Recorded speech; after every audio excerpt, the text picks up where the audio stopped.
இட்லி, தோசை, சப்பாத்தி, புட்டு, appam, idiyappam, rice இது எல்லாத்துக்கும் இந்த கிரேவி ஒரு சூப்பர் காம்போ.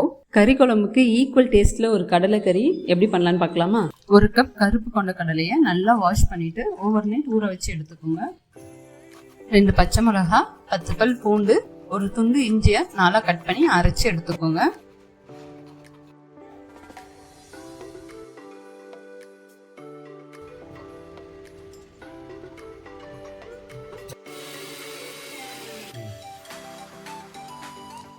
இந்த கிரேவிக்கு நம்ம எல்லாமே அரைச்சி தான் ஆட் பண்ண போகிறோம். ஸோ தக்காளி, வெங்காயம் எல்லாமே கொஞ்சம் பெரிய பீசஸாகவே கட் பண்ணி எடுத்துக்கோங்க.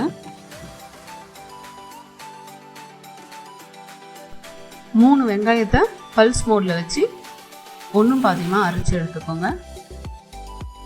குக்கரில் 3 டேபிள் ஸ்பூன் எண்ணெய் ஊற்றி பட்டை, லவங்கம், கிராம்பு, ஏலக்காய், ஸ்டார் அனீஸ், பிரிஞ்சி இலை இது எல்லாத்தையும் ஆட் பண்ணி இது கூட கொஞ்சமாக சோம்பு ஆட் பண்ணிவிட்டு நம்ம அரைச்சி வச்சுருக்க இஞ்சி பூண்டு பேஸ்ட் ஆட் பண்ணி வதக்கிக்கோங்க.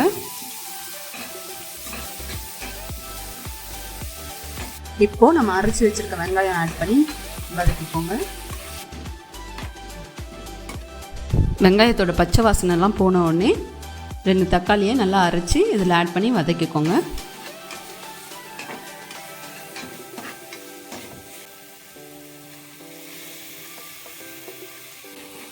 இப்போது நம்ம தேவையான மசாலாஸ் ஆட் பண்ணிக்கலாம். 1 டேபிள் ஸ்பூன் மல்லித்தூள், 1/2 டேபிள் ஸ்பூன் மிளகாய்த்தூள், 1/4 டீஸ்பூன் ஜீரகத்தூள், 1/2 டீஸ்பூன் கரம் மசாலா, 1/4 டீஸ்பூன் மஞ்சள் தூள் எல்லாம் ஆட் பண்ணி நல்லா மிக்ஸ் பண்ணிக்கோங்க.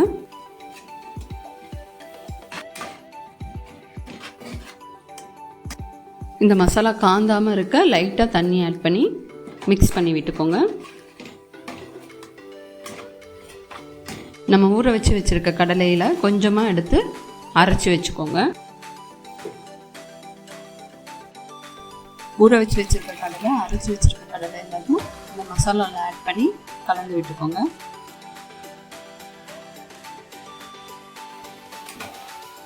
ஏன் இப்படி அரைச்சி ஆட் பண்ணுறோன்னா நமக்கு கிரேவி கொஞ்சம் தண்ணியாக இல்லாமல் திக்காக கிடைக்கும். இதில் 3 கிளாஸ் தண்ணி, 1 டேபிள் ஸ்பூன் உப்பு ஆட் பண்ணி 5 விசிலுக்கு வேக வச்சு எடுத்துக்கலாம்.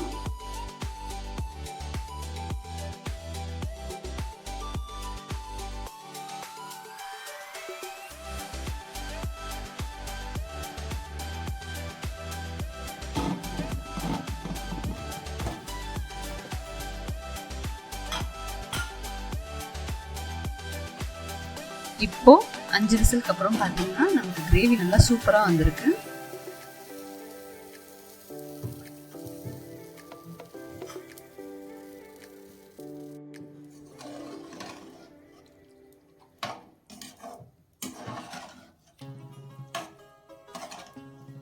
கடலையும் நல்லா வெந்து வந்திருக்கு. அவ்வளோதான், நமக்கு அட்டகாசமான கடலைக்கறி ரெடி.